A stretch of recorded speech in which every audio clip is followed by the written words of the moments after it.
Hi, I'm going to talk about the nice question for homework 8. The nice answer is that access to show that if big X1, big X2, etc. is a Markov chain, then it is statistically determined by its second order probability masses, and this I term. And so we just start to prove this.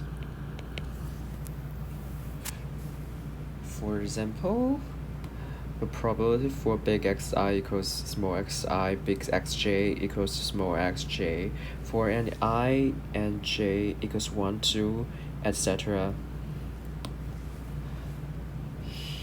Here, we need to prove this.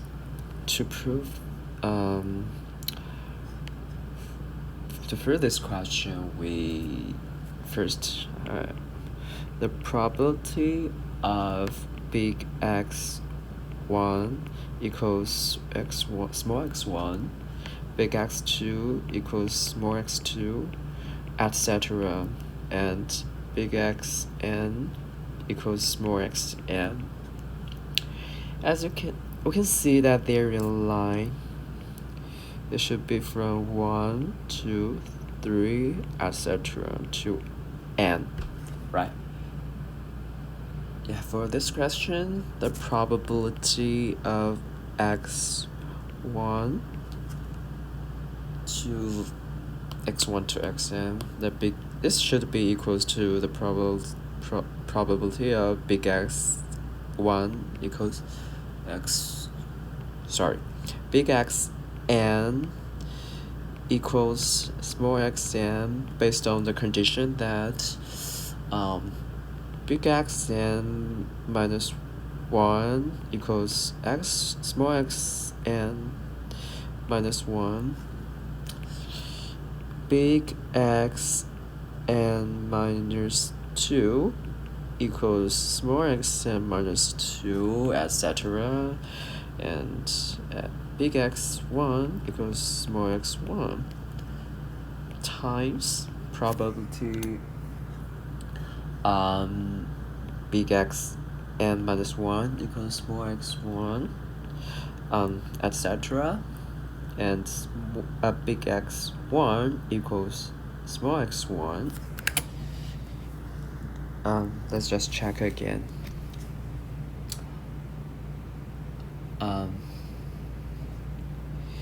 I think it's right. Maybe I should write more item of this, but I think it's clear. So the probability should be equal to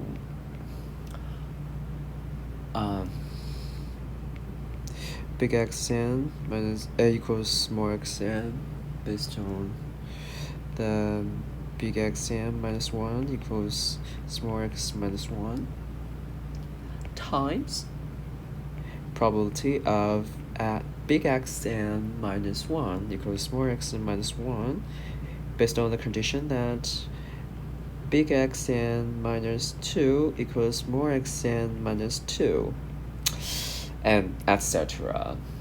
And the last order should be probability of big X2 equals more x2, given the condition that big X1 equals more x1 times the probability of big X1 equals small x1.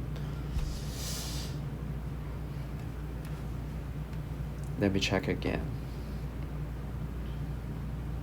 Yeah, this is the last item. I think this is right. And then we know that the probability of big Xi equals small xi equals to the summation of k from negative infinity to infinity. The probability of big xi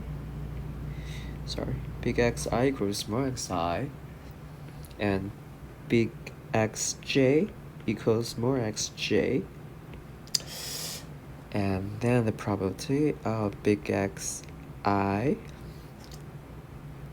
equals small xi, based on that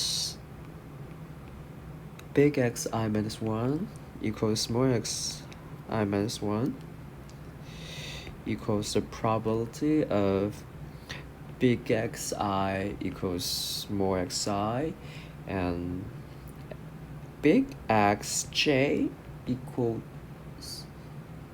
big xi minus 1 equals small I minus 1 over, let me check, probability of big X I minus 1 equals small xi minus 1. And this is the solution for question 9.